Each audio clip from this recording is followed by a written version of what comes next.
नमस्कार, engineering job information में आप सभी का स्वागत है। दोस्त, अच्छी सैलरी, अच्छी नौकरी कौन नहीं पाना चाहता, बट जब बात हो गवर्नमेंट जॉब की तो इसे हर कोई पाना चाहता है, हर कोई गवर्नमेंट जॉब से जुड़ना चाहता है। बट ज़्यादातर सिविल इंजीनियर्स को civil engineering top best government job के बारे में पता नहीं होता। सो चलिए इस वीडियो में हम बात करते हैं कि सिविल इंजीनियर्स के लिए टॉप 5 बेस्ट जॉब कौन सी हैं, टॉप 5 बेस्ट रुतबे वाली जॉब कौन सी हैं, जिसको पाने के बाद आपके पास पैसा, पावर और रुतबे की कोई कमी नहीं होगी। सो वीडियो स्टार्ट करने से पहले आप सभी से छोटी सी रिक्वेस्ट है, यदि आप चैनल पर नए हो तो चैनल को सब्सक्राइब कर बेल आइकन प्रेस कर दीजिए, जिससे आगे आने वाली इंजीनियरिंग की सभी ब्रांच से रिलेटेड प्राइवेट गवर्नमेंट जॉब की इन्फॉर्मेशन आपको मिलती रहे। सिविल इंजीनियर्स के लिए फर्स्ट बेस्ट जॉब की बात करें तो इंडियन इंजीनियरिंग सर्विस। इस जॉब के लिए क्वालिफिकेशन की बात करें तो आपका सिविल इंजीनियरिंग में बीई या फिर बीटेक होना चाहिए, तभी आप इस जॉब के लिए अप्लाई कर सकते हो। सिविल इंजीनियर्स के लिए इंडियन इंजीनियरिंग सर्विस जॉब के लिए एग्ज़ाम की बात करें तो आपका प्री होगा, उसके बाद आपका मेन होगा और उसके बाद आपका इंटरव्यू होगा। यदि आप प्री, मेन और इंटरव्यू क्लियर कर लेते हैं तो आपको यह जॉब मिल जाती है।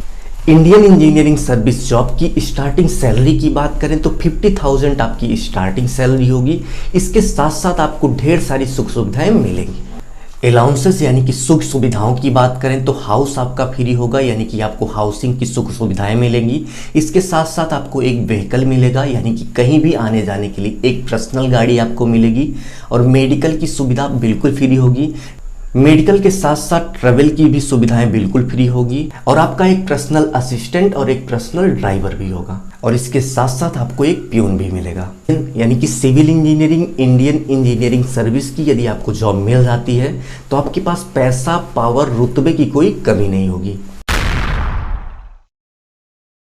सिविल इंजीनियर्स के लिए सेकेंड जॉब की बात करें तो इसरो यानी कि इंडियन स्पेस रिसर्च ऑर्गेनाइजेशन। इस जॉब को अप्लाई करने के लिए सिविल इंजीनियरिंग में आपका बीई या फिर बीटेक होना चाहिए, तभी आप इस जॉब को अप्लाई कर सकते हो। और इसके साथ साथ इस जॉब के लिए सैलरी की बात करें तो इस जॉब की स्टार्टिंग सैलरी 56,000 होगी। और इसके साथ साथ इसरो एग्ज़ाम पैटर्न की बात करें तो रिटन टेस्ट होता है और इसके साथ साथ एक इंटरव्यू होता है। यदि आप written test plus interview crack कर जाते हैं तो आपको यह जॉब मिल जाती है। सुख सुविधाओं की बात करें यानी कि अलाउंसेस की बात करें तो आपको हाउसिंग मिलेगा, मेडिकल मिलेगा और कैंटीन की सुख सुविधाएं मिलेंगी और ट्रैवल की सुविधाएं आपको मिलेंगी। सिविल इंजीनियर्स के लिए थर्ड बेस्ट जॉब की बात करें तो डीआरडीओ। डीआरडीओ के लिए क्वालिफिकेशन की बात करें तो आपका गेट होना चाहिए और इसके साथ साथ बीई या फिर बीटेक होना चाहिए। यानी कि बीई या फिर बीटेक होने के साथ साथ यदि आपका गेट नहीं है तो आप डीआरडीओ में जॉब के लिए अप्लाई नहीं कर सकते। सो यदि आपने सिविल इंजीनियरिंग में बीई या फिर बीटेक कर लिया है तो आप गेट के लिए ज़रूर से ज़रूर क्वालिफाई करिए। सो डीआरडीओ के लिए एग्ज़ाम पैटर्न की बात करें, यदि आपका गेट कंप्लीट हो गया है तो केवल इंटरव्यू होता है और इंटरव्यू के आधार पर ही आपका सिलेक्शन हो जाता है, ठीक है। बट आप गेट क्वालिफाई होने चाहिए, ठीक।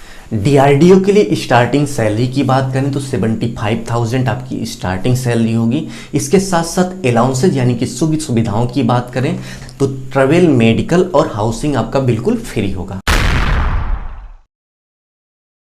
सिविल इंजीनियर्स के लिए फोर्थ नंबर बेस्ट जॉब की बात करें तो इंडियन आर्मी। इंडियन आर्मी में एमईएस यानी कि मिलिट्री इंजीनियरिंग सर्विस में एक जॉब आती है जिसको हम एमईएस जेई बोलते हैं। इस जॉब के लिए क्वालिफिकेशन की बात करें तो क्वालिफिकेशन यहाँ पे बीई या फिर बीटेक या फिर डिप्लोमा, सभी के लिए समय समय पर जॉब आती रहती है। एमईएस जॉब के लिए एग्जाम पैटर्न की बात करें तो रिटन टेस्ट होता है। यदि आपका रिटन टेस्ट क्लियर हो गया तो आपको जॉब मिल जाती है। और इसके साथ साथ स्टार्टिंग सैलरी की बात करें तो 56,000 स्टार्टिंग सैलरी होगी और डिप्लोमा के लिए मिनिमम सैलरी 35,000 होगी। और सुख सुविधाओं की बात करें तो आपका हाउसिंग, फूडिंग, लिविंग और आपको कैंटीन की सुविधा बिल्कुल फ्री मिलेगी, ठीक है। सिविल इंजीनियर्स के लिए 5 नंबर बेस्ट जॉब की बात करें तो डीएमआरसी यानी कि दिल्ली मेट्रो। दिल्ली मेट्रो में सेलेक्ट होने के लिए सिविल इंजीनियरिंग में क्वालिफिकेशन की बात करें तो आपका बीई, बीटेक या फिर डिप्लोमा होना चाहिए। यानी कि मेट्रो में बीई, बीटेक और डिप्लोमा के लिए समय समय पर जॉब आती रहती है। और इसके साथ साथ स्टार्टिंग सैलरी की बात करें तो 59,000 आपकी स्टार्टिंग सैलरी होती है। डिप्लोमा की बात करें तो डिप्लोमा के लिए 35,000 स्टार्टिंग सैलरी होगी दिल्ली मेट्रो में सेलेक्ट होने के लिए एग्ज़ाम पैटर्न की बात करें तो आपका एक रिटन टेस्ट होगा। रिटन टेस्ट यदि आपका क्लियर होता है तो इंटरव्यू होगा। इंटरव्यू क्लियर करने के बाद आपका एक ग्रुप डिस्कशन होगा। यदि आप ग्रुप डिस्कशन तक पहुंचकर ग्रुप डिस्कशन को क्रैक करते हैं तो आपको यह जॉब मिल जाती है। और इसके साथ साथ दिल्ली मेट्रो में अलाउंसेज यानी कि सुख सुविधाओं की बात करें तो मोबाइल रिचार्ज, मेडिकल और हाउसिंग आपका बिल्कुल फ्री होगा। यदि आपको यह वीडियो अच्छी लगे तो वीडियो को ज़रूर से ज़रूर लाइक कीजिए और अपने फ्रेंडों में शेयर कीजिए। अभी के लिए बस इतना ही। अपना ख्याल रखिए, अपने मम्मी पापा का अपने से भी ज़्यादा ख्याल रखिए। इसी भाव के साथ आपसे विदा लेते हैं। धन्यवाद।